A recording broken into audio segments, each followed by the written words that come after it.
Welcome to Second Saturday Conversation.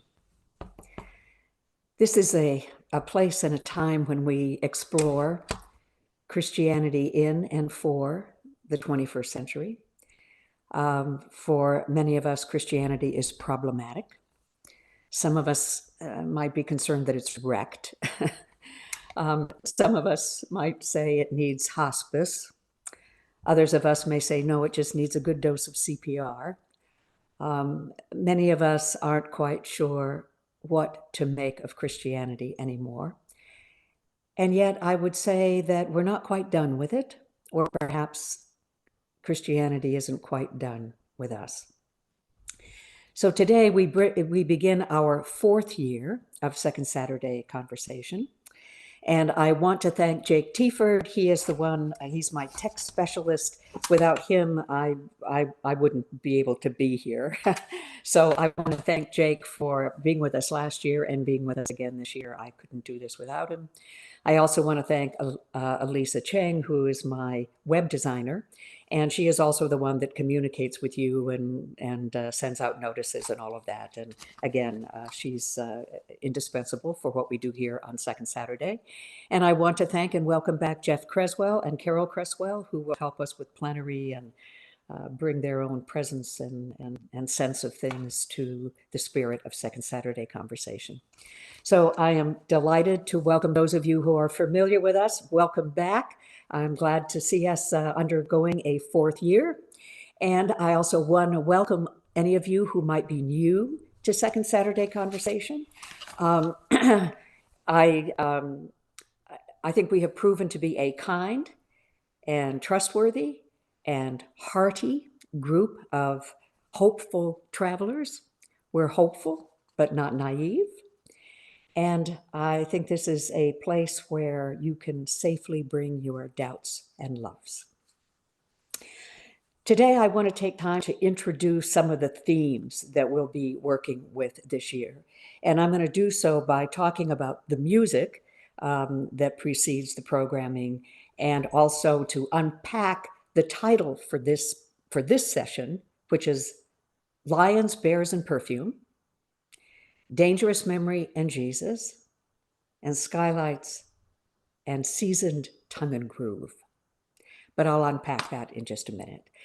Jeff, would you like to welcome us and say a little bit about the plenary, which we will have after my comments today, an opportunity for people to participate in the conversation? Sure, Marianne, thank you. And welcome, everyone. It's kind of amazing to think that we're here on the beginning of our fourth year. And there's a lovely group that has gathered. When we have our plenary, we've been sort of tinkering with the ways to make that the most effective time for people to be able to interact with Marianne, and when there's a guest, with the guest, and with the issues and the topics that are being raised in these conversations. And what we found to be the most effective is that if you would like to make a comment or ask a question of Marianne after her talk, then if you look down at the bottom of the menu bar in Zoom, you'll see a little button that says reactions. And if you click on that, you'll notice that there's an option to raise hand. If you do that, then what you will see is a little hand that goes up in the corner of your window, your video window, and that'll let me know that you'd like to interact with Marianne. The one thing I would mention is that the order that you see the hands going up is not necessarily the order that I see. So be patient if you think you're sort of the next in the queue and you don't get called on. That's because what I'm seeing is different than what you're seeing, and we're trying to give everybody a chance to be heard. And I'll also just mention that following the time when we end at 11, we will still have our coffee hour, and that will be a time when if you didn't get to speak during the session, oftentimes people will stay on for the coffee hour and sort of continue the conversation loosely, even though that's a more informal time. 1 minute. The last thing I'll say is we're asking people to really compose what they'd like to say or ask or offer before they speak. Often, some of us do our thinking while we talk, And that means that there can be a little bit of rambling that goes on. So to sort of make that a little bit less rambly and allow more people to have interaction, we'd ask you to keep your comments to 1 minute. And I'll be just keeping an eye on that. And when a minute is up, I'll just stick up a finger like this to let you know that it's probably time to wind up. So thanks a lot, Marianne. We're looking forward to hearing what you have to say. Great. Thank you, Jeff. Thanks so much. Good to see you. So I want to begin to introduce some themes that we'll be working with this year by talking about the music that there's intentional music that I've actually selected from 9:15 to 9:30. Now, I know that many of you don't tune in at 9:15, and that's perfectly fine. Those who will only listen to this as on the website and not in this immediate time, they won't hear the music at all. I think there are copyright issues as to why we can't play that music. But I want to let you know the music that precedes this time, because I've chosen that intentionally. And so I want to talk about that because it exposes one of the themes that is very apparent this year and every year, which is that we are living in a time of tremendous change. And the music that I play beforehand addresses that, and in their own way sort of ask, how are we doing with that? Every era goes through great change. So that's not unique to our time. Every era goes through great change. But since the mid-1950s, this particular, our time has been called a time of great acceleration, or the Anthropocene, a time of great acceleration. So perhaps our time has a slightly, to use an overused word this year and last year, unprecedented effect on us, right? But all of the music speaks to the fact that we are in a time of change. So the first song that you'll hear at 9:15, it's Bobby Dylan, and it's The Times They Are A-Changin'. And Bob Dylan wrote that in 1963.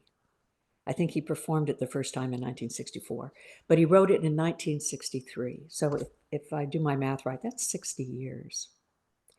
And his words ring as poignantly today as they did then. So here are just a few of the lyrics that he sings. Admit that the waters around you have grown, and you better start swimming or you'll sink like a stone. For the times, they are a-changin'. Come, senators, congressmen, please heed to the call. Don't stand in the doorway. Don't block up the hall. The battle outside raging will soon shake your windows and rattle your walls. For the times, they are a-changing. Come, mothers and fathers throughout the land, and don't criticize what you can't understand. Your old road is rapidly aging. Please get out of the new one if you can't lend your hand. The order is rapidly fading. For the times, they are a-changin'.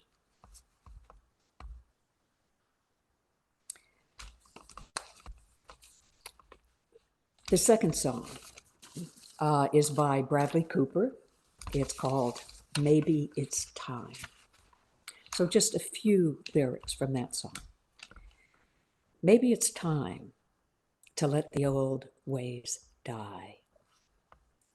Maybe it's time to let the old ways die. Some folks just believe in the things they've heard and the things they read. But nobody knows what awaits the dead. My take on that is, how do we unlearn what we've learned when it's time? Okay. Bradley Cooper goes on to sing, nobody speaks to God these days. Nobody speaks to God these days. Maybe it's time to let the old ways die. It takes a lot to change your plans and a train to change your mind. Maybe it's time to let the old ways die. Or as Nietzsche said, if the snake doesn't shed its own skin, it perishes. So maybe it's time to let the old ways die. The third song is also Bradley Cooper and Lady Gaga. And I played this song at the end of our session last year. It's Shallow. So here are some lyrics from that. Are you happy in this modern world? Or do you need more? Aren't you tired of trying to fill that void? Or do you need more? In the good times, I find myself longing for change. And in the bad times, I fear myself. I'm off the deep end. Watch as I dive in. I'll never meet the ground. Crash through the surface where they can't hurt us anymore. We're far from the shallow now. And my take on crash through the surface where they can't hurt us, maybe it's crash through the conventional and orthodox and certainties, because we don't answer to them anymore, not in the same way. So crash through the surface where they can't hurt us. We're far from the shallow now. And I think we're far from the shallow on second Saturdays. The fourth song, Waiting for Lightning by Stephen Curtis Chapman. Some lyrics. Standing on the edge of the truth, looking out at the view of all you used to believe, from where you are, you can see that you're far away from home. It's time to step over the line. But you're waiting for lightning, a sign that it's time for a change. And you're listening for thunder.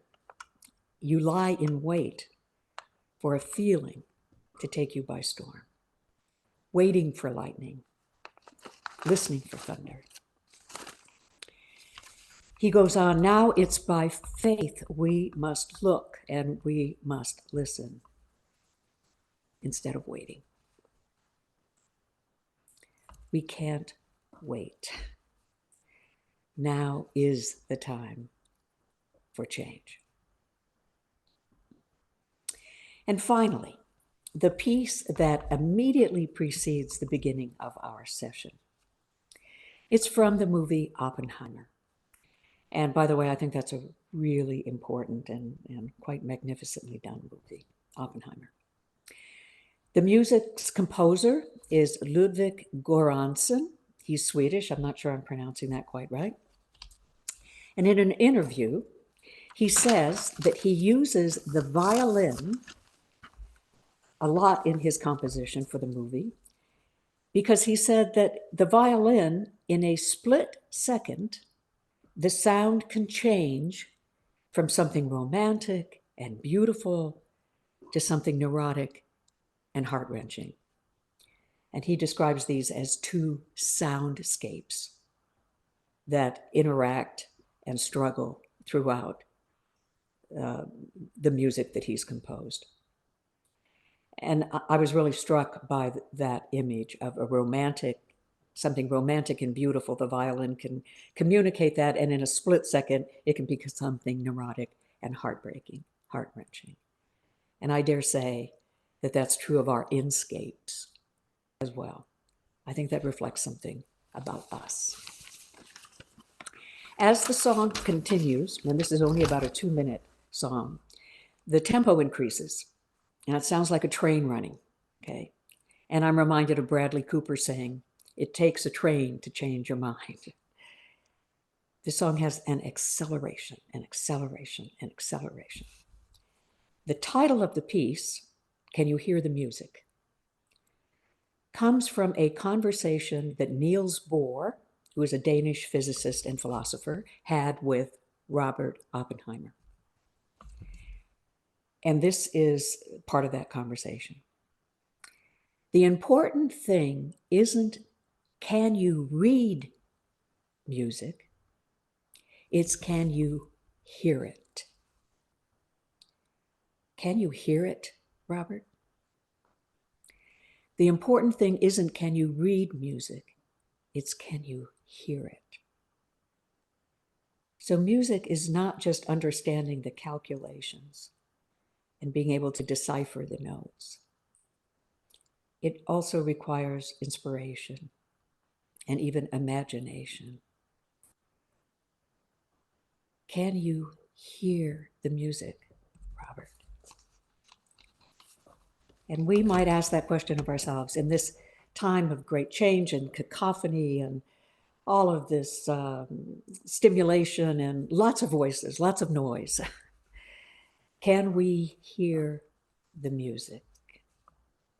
And if we can, then maybe, to borrow from Rilke and one of his love poems to God, if we can hear the music, then maybe we can sing you as no one ever has.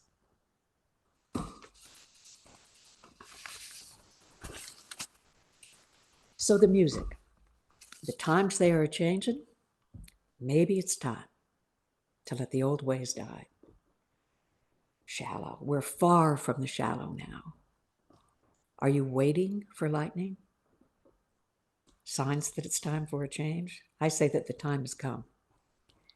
And can you hear the music? And I think that that's a theopoetic question. Can you hear the music? Okay.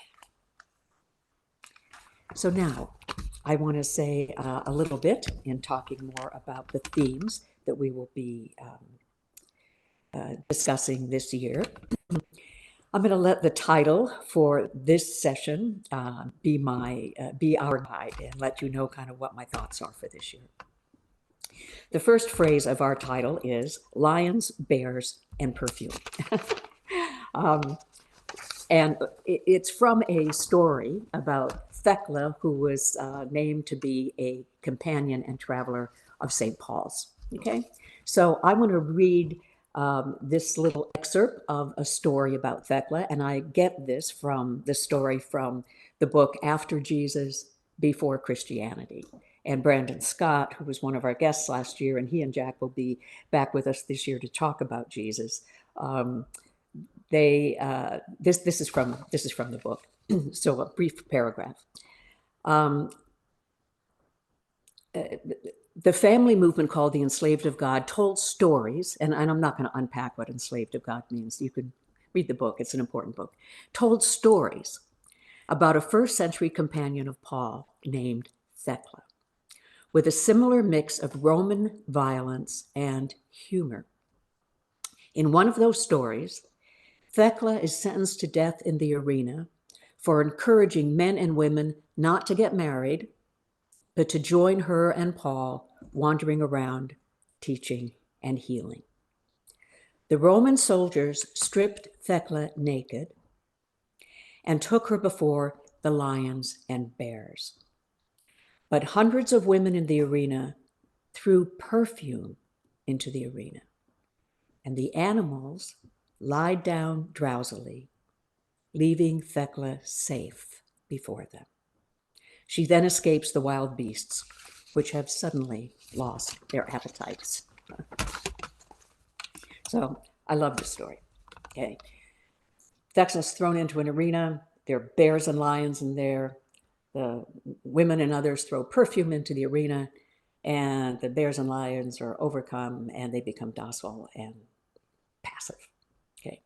Now, of course, this story never happened. But what better way to tell a story about something other than violence to overcome violence. Okay. And I suggest that the tellers of this story had a sense from the teachings of Jesus, from the teachings of Paul and others, and their own experiences of what it meant to follow Jesus after his death and while he was alive, that there is something that speaks to the violence and atrocities of empire, not on its terms, but on very different terms, hence the perfume. So the perfume, and the lions and bears for that matter, really represent more than just bears, lions, and perfumes. So this is a symbolic story that carries a lot of meaning through images and gets us to think and wonder about that story and why that story is told this way and what it suggests. And it involves our imagination, and it involves, in a sense, our participation. Okay. So I think this story is a good example of a theopoetic way of talking about how, let's say, the presence of Jesus can overcome the threats and horrors of empire, okay, or how we can overcome violence by another way. So it's a more theopoetic way of telling a story. And by the way, this is not a new idea. The thought of theopoetics actually emerged in the mid-1960s. Let me mention this to you. It really emerged from a group of theologians who were talking about things after Time magazine announced that God was dead. This was in the mid-60s. And of course, the God that Time magazine announced was dead was the God of supernatural theism, which, as you have heard me say, and Marcus as well, never existed. Okay. But that whole notion that God is dead, there were other theologians who said, well, yes, the God of supernatural theism may be dead, but is there another way that we can talk about our experience and wonderment about God that is not, doesn't come under the domain of what we might think is logical or rational, but it's another way of using language to try to communicate what actually language can't contain, which has to do with what is the nature of God, okay? So theology, the language of that is more discursive, it's more systematic, it's more prescribed, it's more didactic, it's more rational, prosaic, explanatory, okay? And I'm not saying that that approach to thinking about and talking about God should be completely dismissed, but it is limited because it functions through a certain presumption about rationality, as if that can explain or describe what we encounter when we encounter the sacred or the holy or what we might call God, or when we just try to describe that in which we live and move and have our being, okay? Theopoetics and poiesis means to make or to create, okay? It requires and invites imagination and creativity. It's a more symbolic way of using language, okay? So theopoetics is more story form as well. It is more embodied. Theopoetic language tends to appeal more to our senses, okay? So it's a different way of using language. And it can be playful, as I think the story about Thecla is, but it doesn't necessarily explain anything. It presents or describes a scene and then invites us to wonder about it. So in a way, it's another way of thinking about something than what is theological and more didactic. So I chose this lions, bears, and perfume as part of a descriptor of some of the themes we may explore this year, or we will explore this year.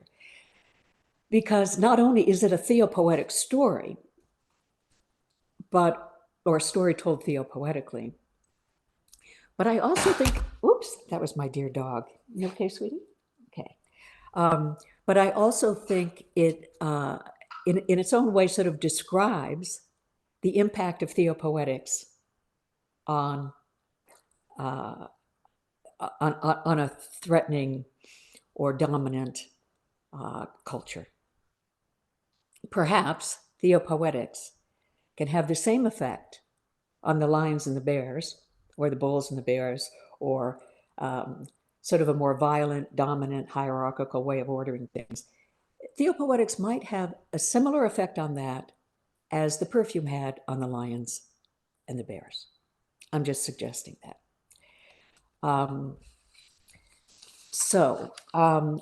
When we read the story about Thecla and the lions and the bears and the perfume, it's fair for us to wonder, well, what is that perfume in the story? What is that perfume? What is suggested? And I suggest that the perfume, as I mentioned just a minute ago, that it suggests another way of appealing to our senses, our embodiment, our imagination, our wonderment, and it can change the world. It can change the dynamic. It introduces a whole nother level of experience. Okay, so to borrow from Kierkegaard, truth is not what is said, but how it is said.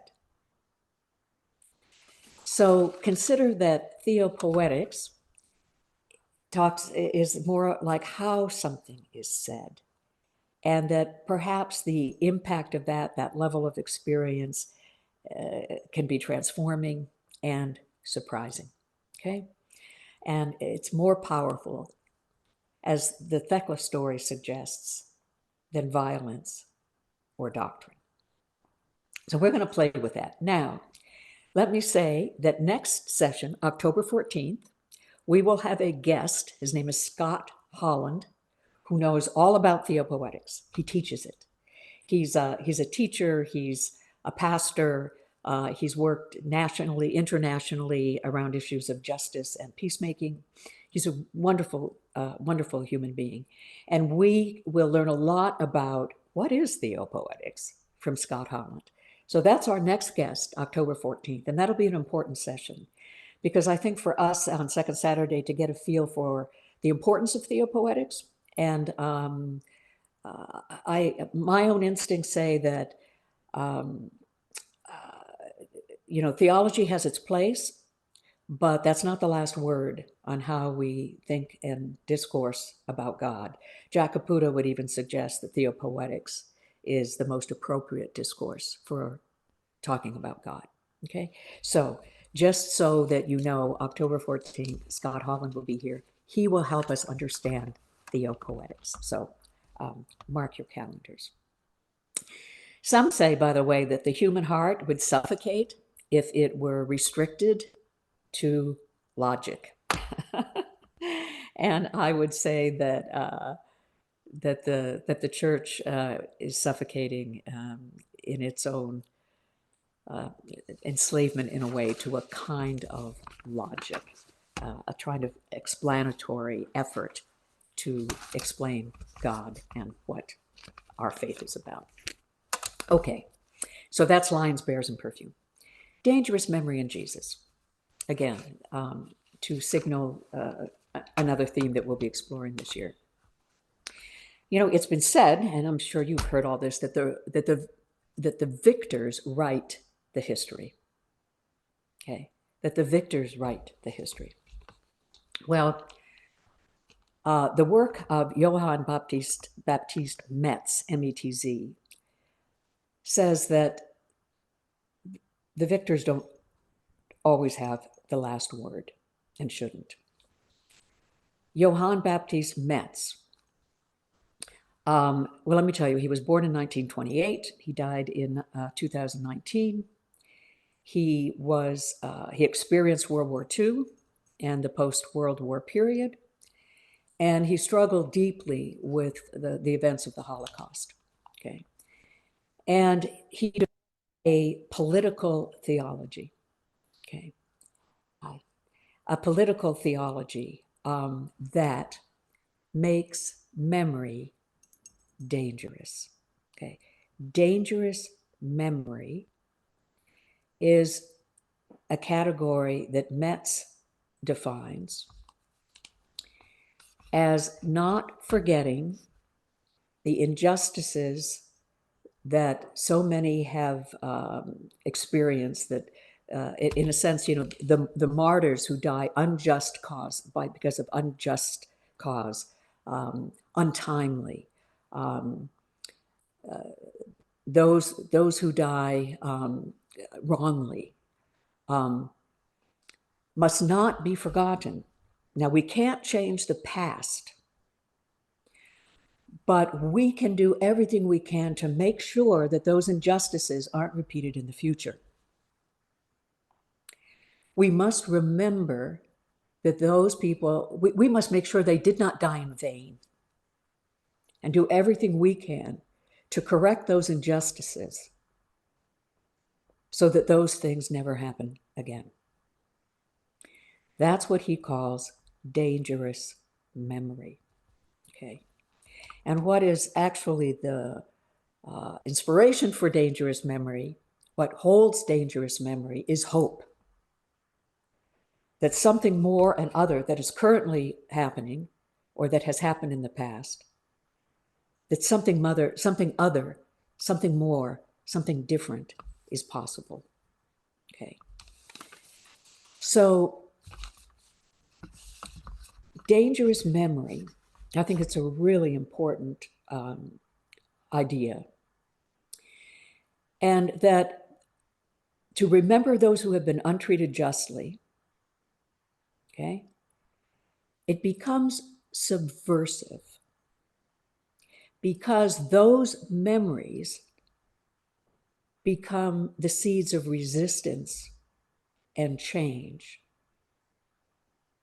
and become dangerous to those in positions of power. Okay?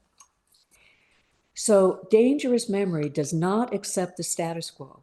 It says things can be different. Metz has a great definition of religion. It's really short. He calls religion, and he has a good take on religion, okay? But religion is interruption. That's a short definition. Religion is interruption. And dangerous memory has the power to interrupt the status quo, because we are still fighting for the injustices of the past and make sure that they don't happen again. Okay. So to keep those injustices in a sense alive, and to continue for that to be our call in the present and the future, it's then no wonder that authoritarians really want to eradicate memory, dangerous memory. They want to destroy memory. Destruction of memory is a tool of totalitarian domination. Destruction of memory is a tool of totalitarian domination. And we see that happening today. Johann Baptist Metz and dangerous memory. Now, dangerous memory and Jesus. It's not an original pairing with me. This has been done. But I think that we should approach this, talk about this more. We tend to think of Jesus even as, you know, meek and mild, good with children. He's our personal Lord and Savior. A lot of people are reluctant to have Jesus be a political figure, but he was. He was executed by the domination system of his time. And he was executed because Jesus said, there can be another way.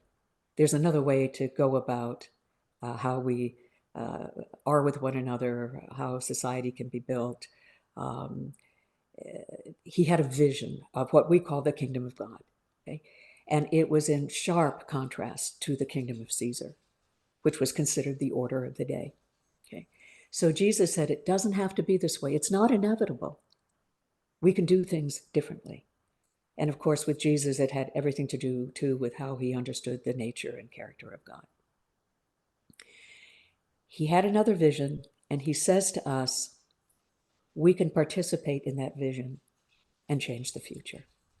Okay. Now, our memories of Jesus, I think we have a tendency to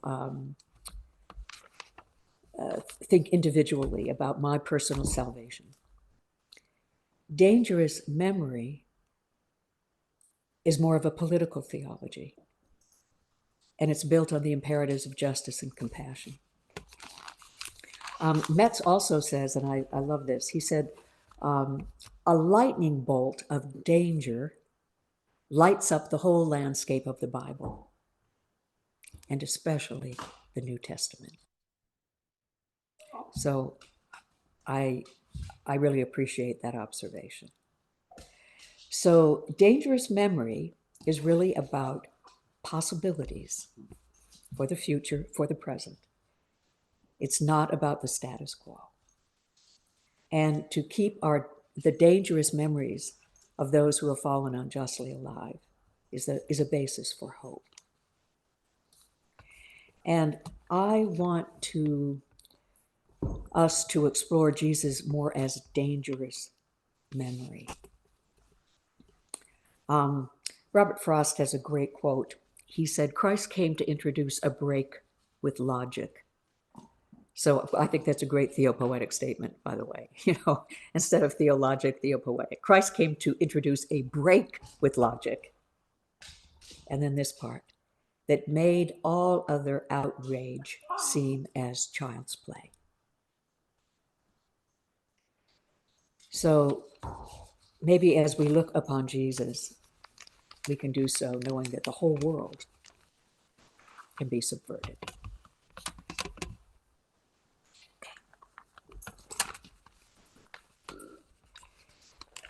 So, finally, Skylights and Seasoned Tongue and Groove. This is from a poem of Seamus Heaney.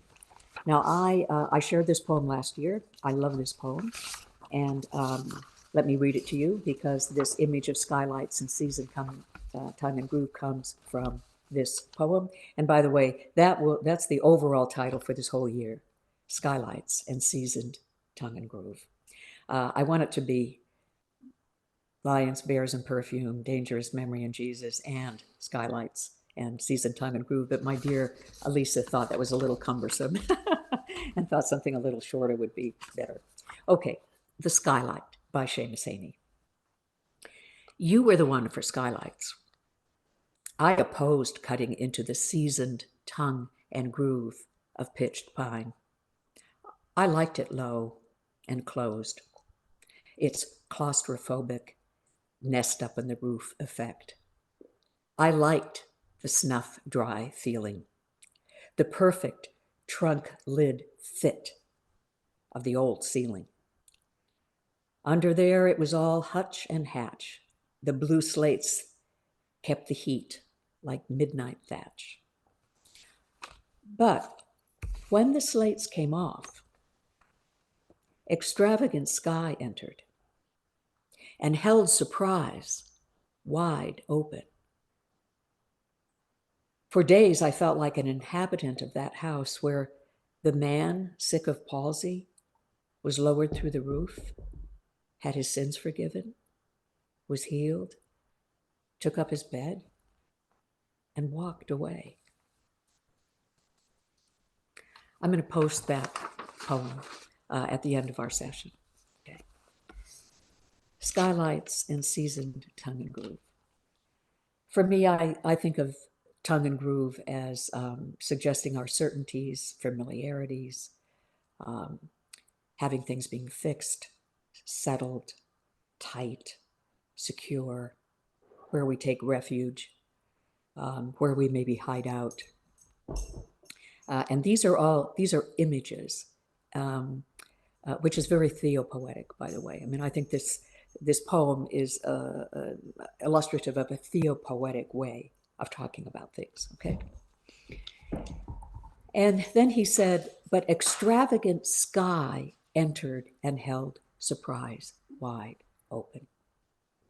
I think that's just a great image for the contrast between opening ourselves up to an unknown, unsearched horizon of possibilities and uncertainties versus taking refuge in what is already settled and in sense impermeable to certain change. Okay.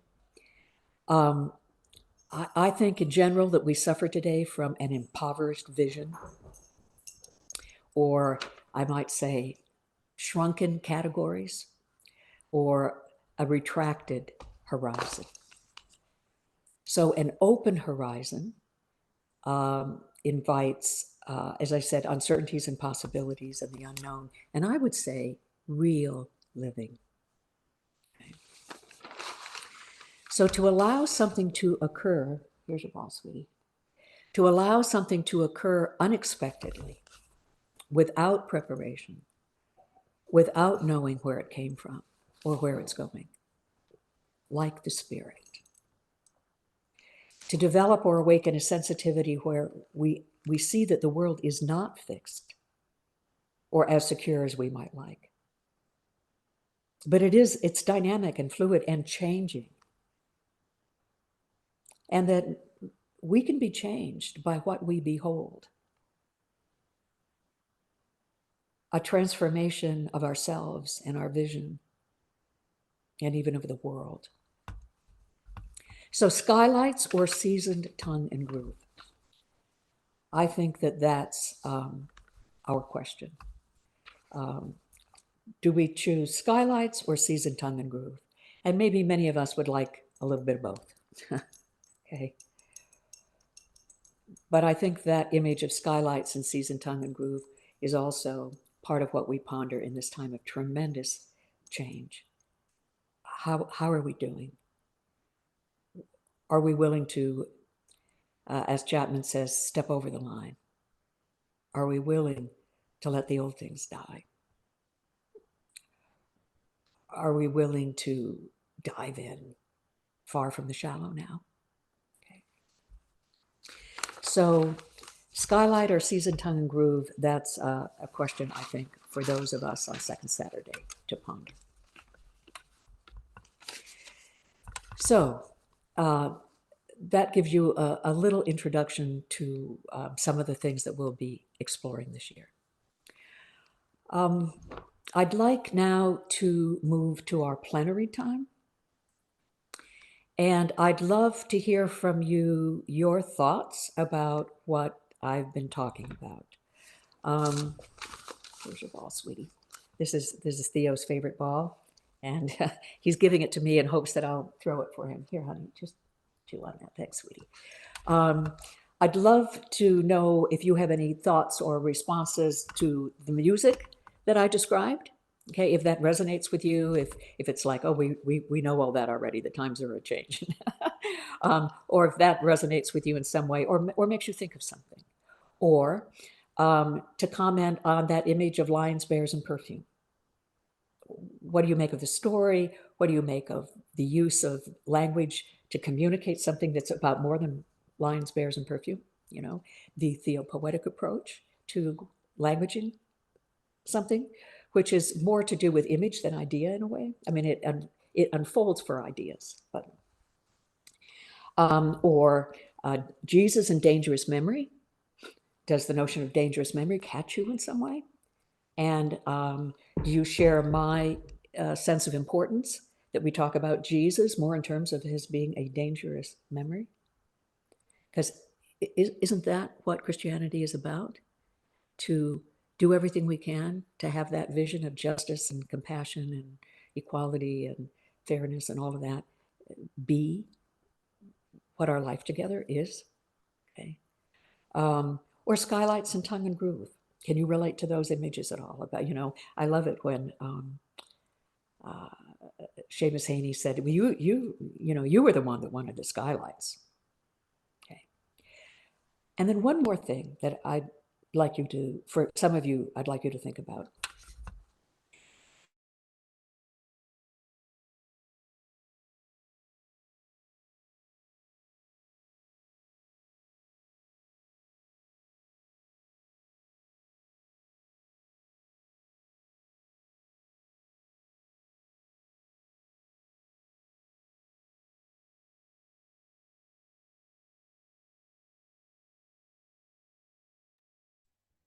Hey, Jeff, you're muted. There, yeah. We lost Marianne, Jake.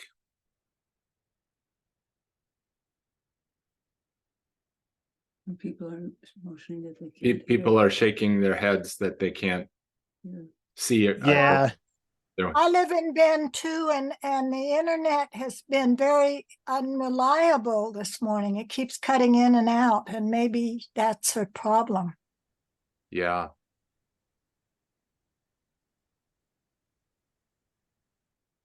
Jake, can you see anything from your perspective? No, her video and audio cut out. Okay, let me, I'm going to mute myself again and I'll give her a quick call and then I'll let you know what I find out. Sure. Are we back? Oh, there you are. Yes, Marianne. Okay, what happened there? We just lost you. Your internet just went out, I think. Oh my goodness. Okay. Very often I'm on something, anyway, I won't try to explain that. I'm glad I really didn't go anywhere. And maybe somebody was trying to, maybe somebody tried to interrupt me. Anyway, I was saying that at the end of Seamus Haney's poem, that he talks about the skylight or extravagant sky, okay, which is also a metaphor for a broader horizon, okay, healed his paralysis and his palsy, okay? Maybe for some of you, the idea of might extravagant sky or daring to explore a very different horizon, might that give you new life? Okay, but so just if you want to play with that idea, okay? So those are some prompts. It's a lot, but those are some prompts that I suggest for our plenary time, okay? Your response to the music, to the title for this time, or maybe the notion that skylights actually can have a healing and transforming power for us, okay? So let me read the discernment listening guidelines. They are provided by Open Hearts, which is a program, Listening Hearts program material. And these guidelines are sort of our ethos for how to listen and be mindful during a plenary session. And I think these are great guidelines for any group listening practice. So there are 10 of them, and I'm just going to read them through quickly. And then we'll take a minute, and then we'll have our plenary time. So here are listening guidelines. Take time to become settled in God's presence. Listen to others with your entire self, senses, feelings, intuition, imagination, and faculties. Okay. By the way, that's a nice way of pairing theopoiesis, or theopoetics and theology. Do not interrupt. Pause between speakers to absorb what has been said. Maybe take a deep breath. Or as someone said, leave enough room for a cow to pass between you. Don't formulate what you want to say while someone else is speaking. Okay, that's like talking over someone else. Speak for yourself only, expressing your own thoughts and feelings, referring to your own experiences, avoiding hypothetical, and steer away from broad generalizations. That's not easy, okay? But that's a guideline. Don't challenge what others say. That's also not easy. It's a guideline. Listen to the group as a whole, to those who've not spoken aloud as well as to those who have. Yeah, this is a communal experience on Second Saturday. And generally leave space for anyone who may want to speak a first time before speaking a second time yourself.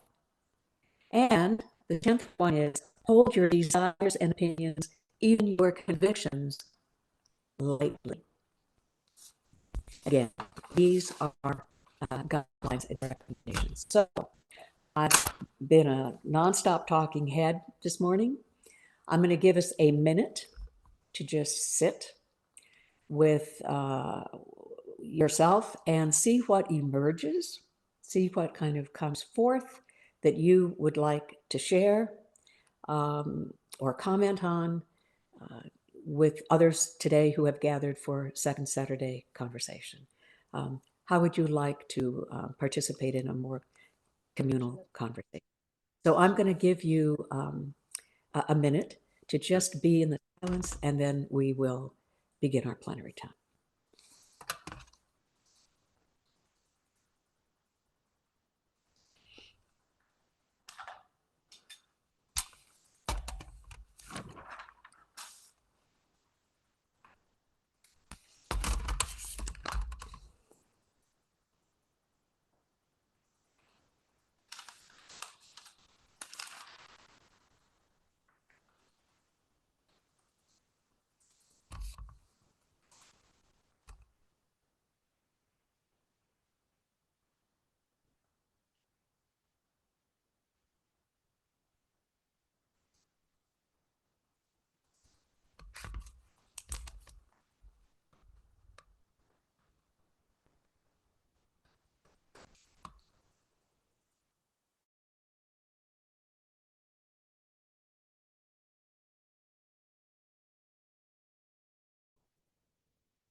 Okay, that's been a minute. I think we lost me for a minute there again, but I'm back.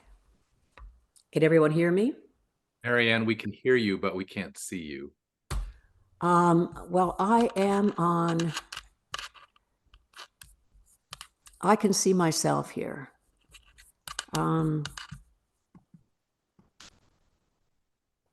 Something's going on with your internet connection, I think, because you were crackling quite a bit. It was hard to understand you when you were reading the listening guidelines. Uh-huh. So I'm not sure what's going on. Okay. I can see Marianne in one square, and then one square I can't, but I do see her. Oh, okay.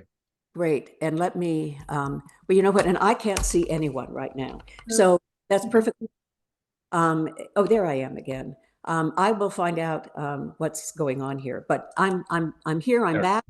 We got So, you back.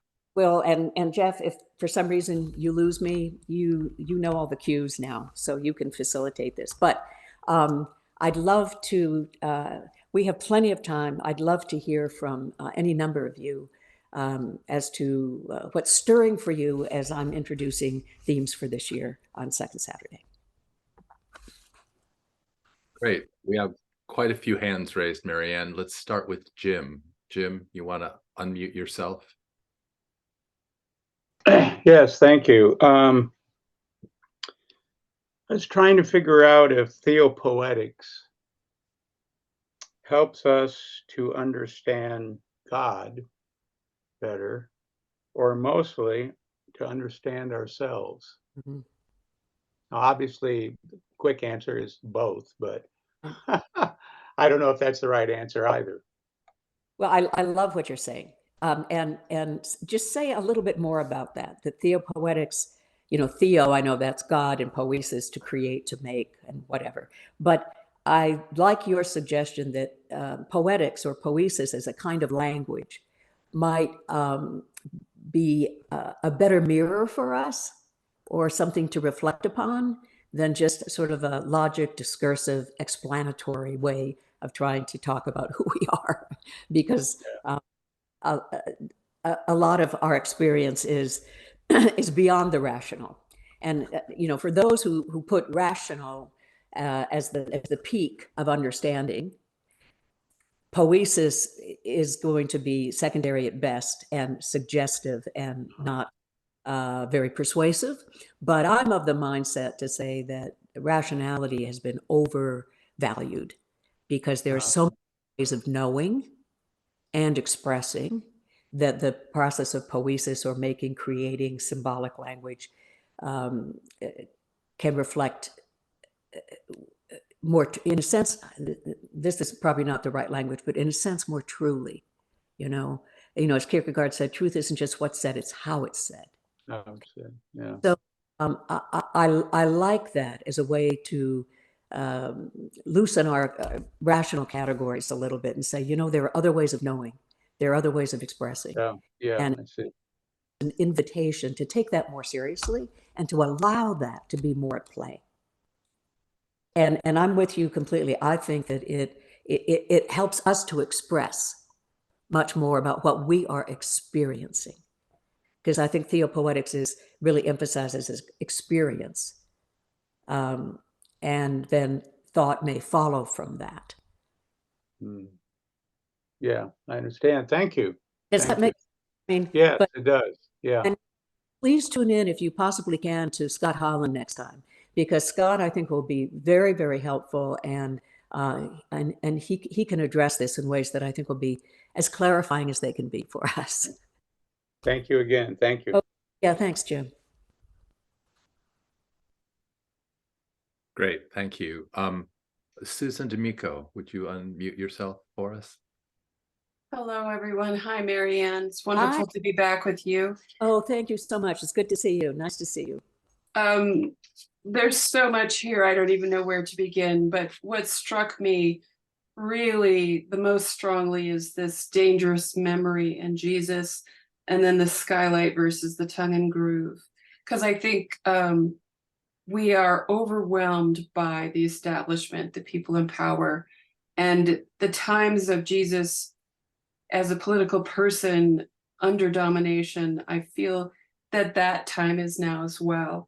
And you look back in history to the people who were given courage, the early Christians, the suffragettes, the labor movement, the people who were willing to work for contraception for women to save them from 10 pregnancies, the abolitionists, the civil rights, they all didn't wait.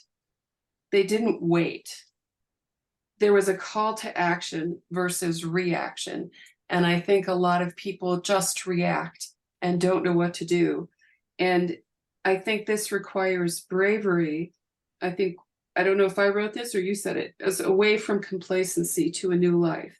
And I think the skylight is something that people are afraid of.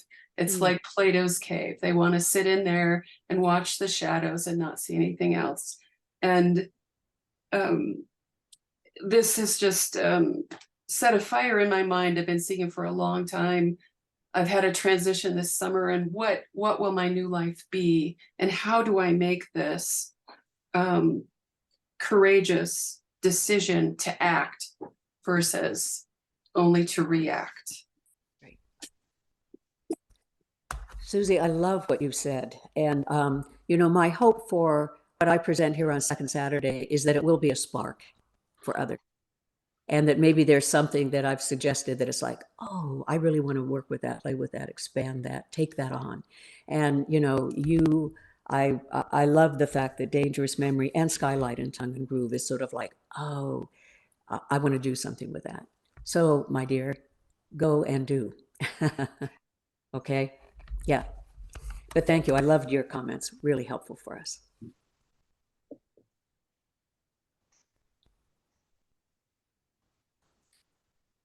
Your Sorry. mic? Yes. There we go. I keep thinking about lions, bears, and perfume. And that was just such a powerful story for me.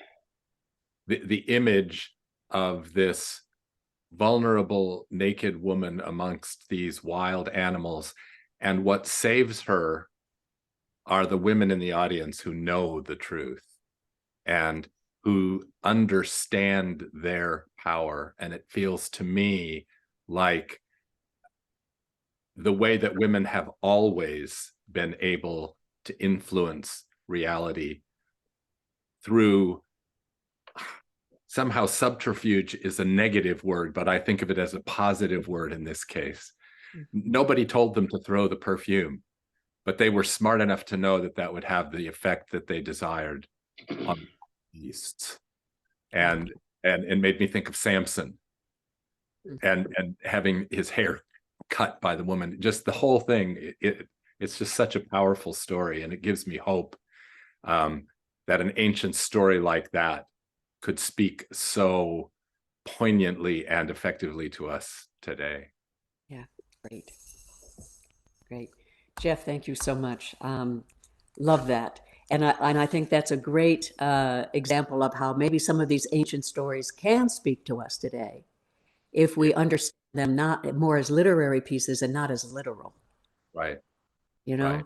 Because I think the early writers of like the New Testament, let's say, I think they understood the difference. Yeah. Yeah. No, I think most New Testament writing is theopoetic and not theological. I do too. Yeah. I- Anyway, thank you for that, Jeff. Susan Ohanessian, did I say that correctly? I'm sorry if I didn't. You did perfect. Thank you. What struck me was the skylights and tongue in groove. And I've been reading a lot of Richard Rohr, and I've been coming into non-dualistic thinking and both and thinking, and not yes or no, but both and. And so I just have a story. When we renovated our house, our old house, there was an upstairs attic that had, it had stairs up there, but it wasn't finished. It just had cardboard on the walls. And when we renovated and my husband was doing the work, the ceiling was like this. And so we couldn't get, so he decided to put tongue and groove cedar. And Okay. cedar is very soft and warm and gives you a sense of security. But he also punched a hole in the wall and put in a skylight. Wow. And so we had both. We had the tongue and groove and the skylight, and it was a wonderful bedroom. Wow. So it was a wonderful metaphor. Wow. Wow. So you know whereof Seamus Haney speaks. I do. I Yeah. do. Yeah. And did you welcome the skylight? As I did. Yeah. I Yeah. did. Yes. Yeah. Yeah. It was wonderful. Lovely, lovely. So isn't it great how that experience of skylight and season tongue and groove, how it speaks on so many levels? It's Mhm. it has so much meaning in it, which is very much characteristic of theopoetic thinking and understanding. It carries Yeah. more meaning. Yeah. Anyway, thank you so much, Susan. Thank you.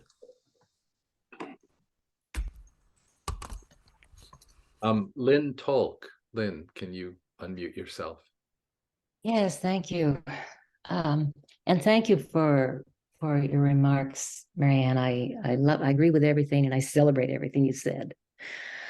I came of age during the 60s, so I really appreciate Bob Dylan. And I came of age studying religion in New York, having grown up on a farm in Idaho, raised by a mother who had nothing against God, but could not stand church. So it was just simply nothing that we could talk about even, which is why I majored in it when I got a chance. And I just said, it's okay. It's not that kind of religion.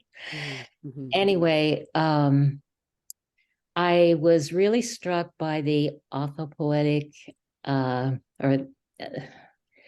any rate, the poetic Right. language as opposed to the logical language. And I did read Caputo's book and Oh. loved it. Yes. And Which book of Caputo's did you read? The Specters of God. Nice. Oh my goodness. Yeah, that's quite a undertaking. It was, yes, it is. I'm Yeah, it feels like being back in college again. yeah. But I think that it's a matter, language and thinking are so interconnected that my thinking and my language have been, trying to understand each other for all my life. And what I have found is that I'm basically a writer, where I used to write poems and songs. 3 years ago, I decided I needed to write a book. And all these things you're talking about are the things that I am writing about, which has been very difficult, emotionally as well as logistically, because it means confronting all of these feelings in myself. I can't tell people how to go ahead if I don't know how I'm going ahead. But I feel that I am. And part of my going ahead is saying all these outrageous things in my book. And part of my going ahead is taking my teenage grandkids out to dinner last night and letting them talk. And they said, "This is so great. We need to do it again." So thank you. Good, good. Well, if this kind of inspires you, encourages you to, carry on, keep on, struggle with this out loud, do it in your writing, and then see where it takes you too. Yeah. Because I think that your own writing, it has a poesis quality, a creative quality. It will, in a sense, it itself as it goes on, it'll be a combination. But I think that I have journaled all my life, and it's kind of a continuation. My tentative title for the book is Learning to Walk with What Is. Mm-hmm. And I might say a subtitle would be, or what isn't. Well, my sense of what is not what someone else's sense of what is, I think. Fair enough. Yeah, fair enough. Yeah. Great. Lynn, thank you so much. And keep us posted on how you're doing with your writing and your thoughts. And hope that Second Saturday kind of stirs that pot for you. It's exciting. I'm glad to have found this group. Yeah, good. Thanks, Lynn. Thank you. It's always lovely to find kindred spirits, isn't it? Oh, yes. So hopeful. Alexis, would you unmute? Thanks. Yeah. I really like the part about the skylights. I was raised in a very fundamentalist tradition. And when I got to the point as a young adult where I absolutely had to cut the skylights in the roof, it felt very, very dangerous. And then when I had to leave the faith tradition in which I was raised, that felt dangerous. I was sure I was going to boil in oil for all of eternity. And I eventually joined that now. I eventually joined the Episcopal Church, where I realized I wasn't going to boil in oil for all of eternity. And the church that I am at now, I started what we call the Heretical Bible Study. It's lectionary every week, but it's not your mother's Bible study. It goes off in all sorts of different directions. And I have been amazed at how many people have joined me in that. There's maybe 6 or 7, it's a Zoom meeting, and maybe there's 6 or 7 of us who meet on Wednesday mornings at 11, and we have people from North Carolina. I live in New Hampshire, but there's somebody from North Carolina, somebody from Connecticut, somebody from Florida, and like 20 people want the commentary every week. And so, the skylights have just made a huge difference for me. Great. Thanks so much, Alexis, for that. And again, you're another example of, you're continuing this conversation in your own community and daring to do it in a slightly different key. I love what you said. It's not your mother's Bible study, right? It's not your mother's genes. And and that there's response. I mean, so I don't think that we're so alone in this. I don't want us to feel that we're marginalized. because I actually think we're kind of the lub dub of what is going to keep us and a kind of hopeful, regenerative, vital understanding of life alive. One of the people in this Bible study is the priest at our church. And she says that she just loves it because I can say all of the things that she cannot say. So that always struck me as very funny, that she says, you say all the stuff I can't say by virtue of being a priest, but you go for it, girl. So yeah. And I hope that you can say to her, you go for it, girl. Yeah. I'm a priest myself, but I know you are. So I have, but that's an interesting rub right there, is that she feels like I can't say what I want to say because ... I hope that too will be changing. Yeah. Thank you. Thanks, Alexis. Thank you. How about Eileen Epperson? Eileen. Thank you. I just wanted to underscore something that Susan said a while ago. And a lot of my point of view, some of the point of view is influenced by Second Saturday, which is the both and non-dualistic. And, as you were reading Seamus's poem, are you able to hear me? Am I getting across? You are. You're okay. There's a little static. Your voice is fine. Okay. I think I'm going to go off video. It might be just easier to deal with. So the beginning of the poem, really sounds very cozy.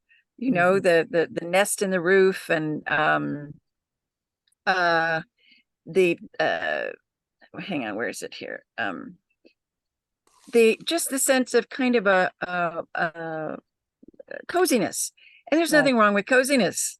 Coziness is great. It's just when it gets to be confining. So I liked both images, and Susan kind of pointed to that in her own house. And so much of what I find myself discovering, I'm a Presbyterian minister and a life coach. I've been a hospice chaplain, hospital chaplain. I'm beginning and end of life. I'm very interested in Second Saturday and what you're opening up. And it just seems to me, for me, it's more and more both and. And it's when I get stuck in one particular avenue or path or point of view that the things do not go so well. Mm-hmm. So that's all I wanted to say. And thank you for continuing to open the doors. Mm-hmm. Well, you're so welcome. And I think that some people with that both and, that it's not either or. I think for some, they think that means uncertainty. Mm. And I think I have to think about both and, or it's not this or that dualistic thinking that Richard Rohr talks so much about, but that not to mistake that as being uncertainty, but it's a way to approach something more openly. And of course that means, yes, the implication is, it's we don't know exactly how it's going to turn out. Okay. But I think people get too quickly, they go to this, well, that means it's uncertain. And so how is that going to help us? But I suggest that, I'm not languaging this well, but I suggest that there's another way of realizing that the both and is more like a skylight. Then that's excellent. That's great. So I think there's a way. I really like that. We can play with that to, so anyway, but you made me think of that, Eileen. So thank you for that. That's really great. I've never thought of it as a problem for people because that looks uncertain. So I'm going to mull on that. That's great. Thank you. I will too. Thanks. You. Okay. How about John Page? John, can you unmute? Yes. Hello. Can you hear me all right? Yes, certainly. Yeah, well, greetings from across the pond in England, and my first time with you, so I'm really pleased to be here. Well, welcome. Thank you. Like a lot of other people, it was the skylights and Season Tongue of Groove that chimed with me. And our home in France started life as a 19th century very small farmhouse, and the upper parts of it was a hayloft, and the hay was put in a sort of door above the front door. At some point, people then turned it into bedrooms, but didn't put any windows or skylights in, so that when we got it, it was very, very dark, and we decided to put some skylights in.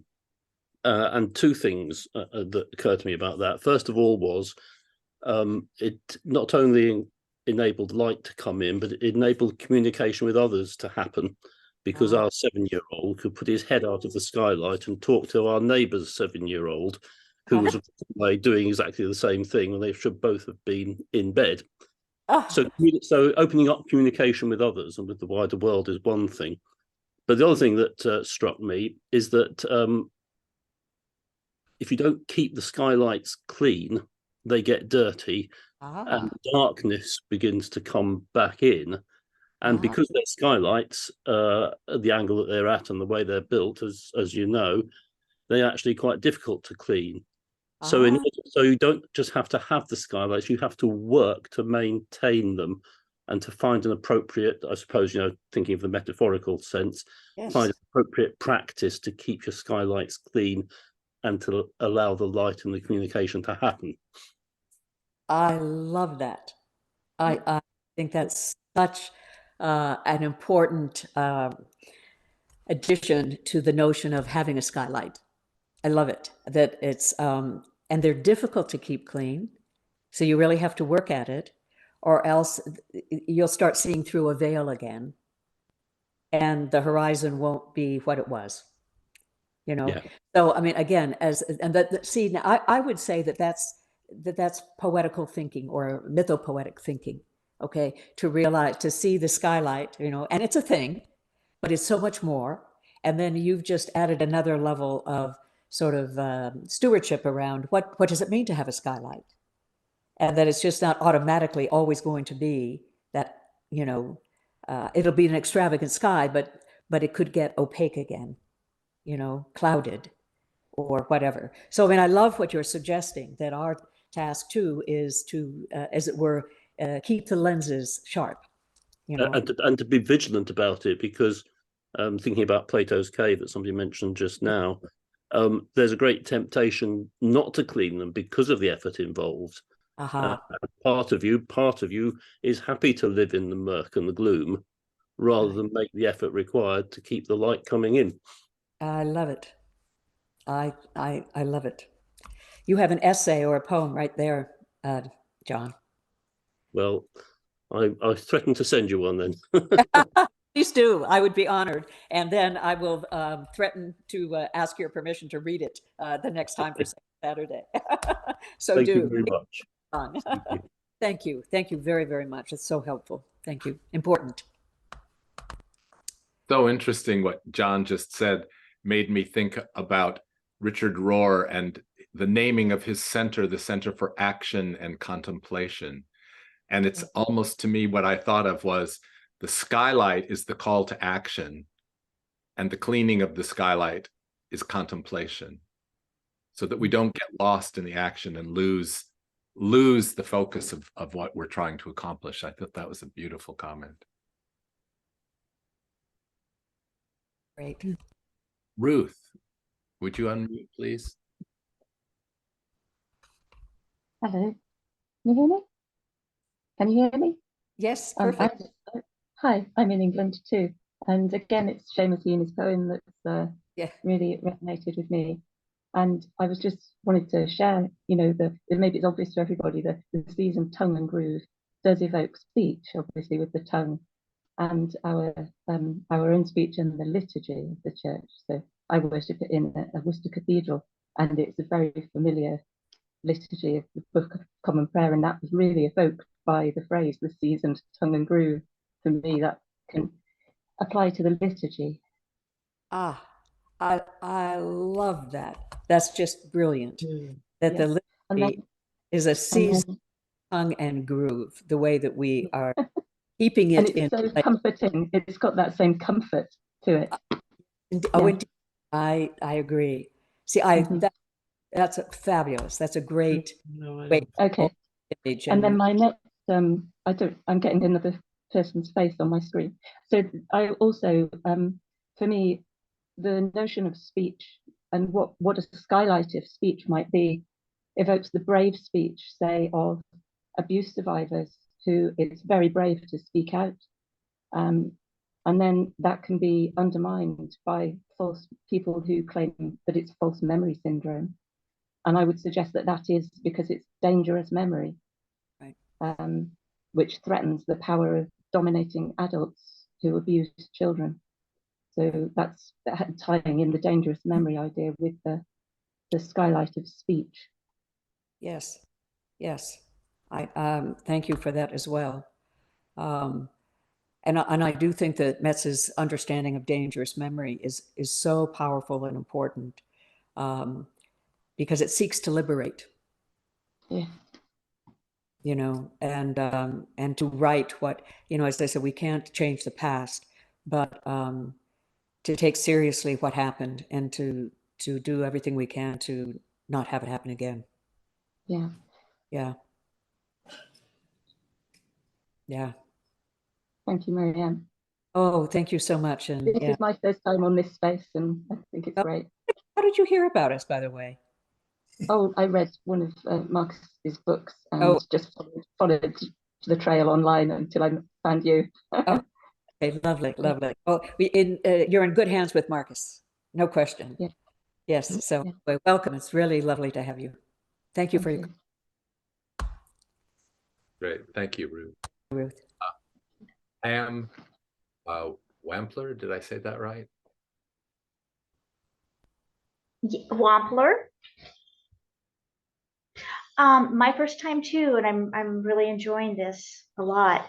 I was a few minutes late because of a technical glitch, so forgive me if this was already expressed, but I was just thinking about how the poetic way of experiencing and expressing seems like just trying to recover is innate and kind of recovering what we may have lost in childhood.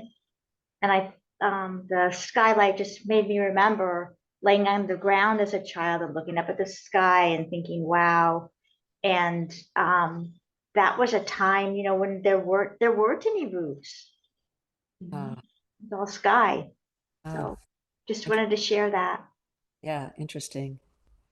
That's lovely. I mean, oh, for the time when there was only sky. You know? Yes, and I wonder if on some level we're trying to recover that sense of only sky. And then what do we see?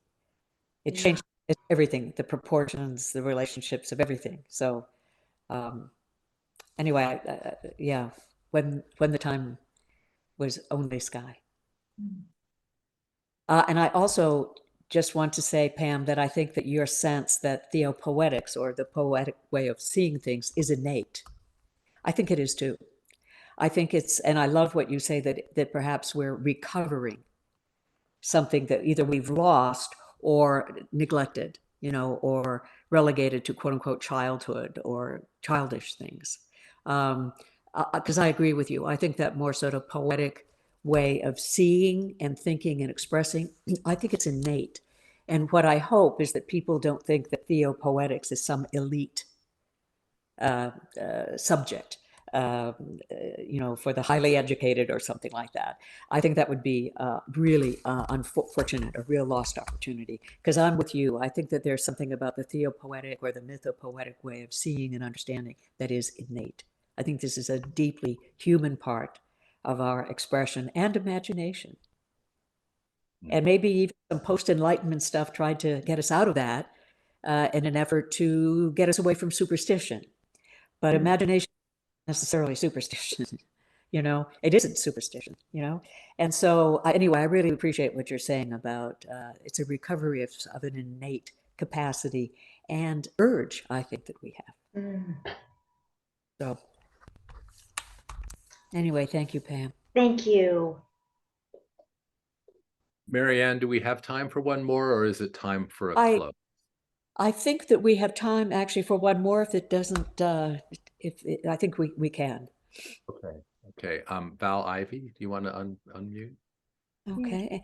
Wait, Val, before you start, Jeff, I'm just curious, were there many men who were involved in, who were curious about this conversation? Or is this a conversation basically appeal to the women? We've had a lot of women. We have a couple of men in the queue just now. Oh, And okay.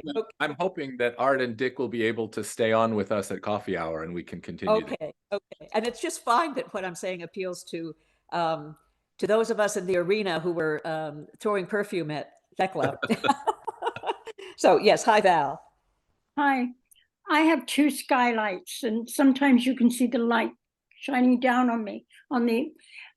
We put them up 30 years after this house was built. So we've got the beams and the softness, but we also have the skylights. And I put up a terrible denial that I didn't want them because we have terrible rains out here in Oregon. And I thought, why cut into the roof? We'll let the wet in. But the thing that I've decided, I have to tell you, that you've got to have screens as well. It's not just keeping the windows clean. You've got to have screens. Otherwise, everything comes in. The bugs, a bird. And what I wanted to tell you was that I used that poem for August's my little piece that I put in every month to the church newsletter. Excellent. It represented 2 years anniversary in last August, of my cat still alive, falling 17 feet through the skylight on a very warm August morning when I was eating breakfast. And he climbed up on the roof and he came under the skylight onto the mesh, the screen, and like Aladdin, it seemed he floated down into the kitchen, but he didn't. He came down because he was heavy on a craziness, and the screen got all messed up, and he ran away. He was fine, but I later found out that he had loosened the teeth. He must have hit his face and loosened the teeth.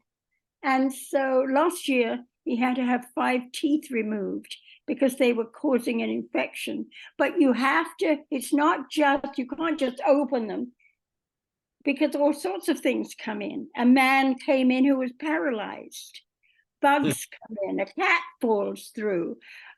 So you need, when you open yourself, to be aware that there is all kinds of things will come through the skylight if you don't have screens, or sometimes even when you do. All kinds of things that can come through the skylight, right? Which is why I think Shane is saying, he said, you're the one that wanted skylights. But I appreciate your saying there's a lot to that image and a lot about. You really are opening yourself up when you open up your roof. Yes. And I know that. I know that. Yes. Indeed. Yes. And some of it may be a bit unpleasant, if not dangerous. So thank you, Val. I think that's a good add-on to the invitation to skylights over season time. Okay. Great. Thank you, Val. Marianne, I'm turning it over to you for closing. And I don't know if this is true for others, but your sound has gone all echoey. I don't know. Wow. Yeah, Marianne, it sounds like your microphone did the same thing it did this morning when we were. Okay, can you hear me now? You're still in an echo chamber. Yeah. Well, yeah, I'm sorry about that. I will have to, hopefully this won't happen the next time, okay? Yeah. Yep. So, for closing, am I still echoing? Yes. Well, let me say, knowing that this is a bit uncomfortable, a reminder that Scott Holland will be our guest next time. And the closing slides will include a little biography of Scott Holland. So you'll have a little idea of his background. I'm also going to post the conversation between Niels Bohr and Robert Oppenheimer and a little explanation of that. And then I'll also post the Seamus Heaney poem. And so I want to, is this too hard to hear? It's challenging, but I think we can hear you. Well, I was going to close with two sort of obscure lines from a poem, but I think I will not. I'll wait and do those another time, because I think it'll be hard enough to hear if not understand. So let me just say thank you all for being with us. My apologies for the technical difficulties this time. That's not about Jake, by the way. Somebody's been tweaking with my computer. Somebody's been actually trying to help me, and I think that it has not, it's messed some things up. We will address that. I'm so grateful for you all being here. Look forward to seeing you next time on October 4th. And for those who can, join me for coffee time. We'll see how the sound is. And but otherwise, see you on October 14th with Scott Collins.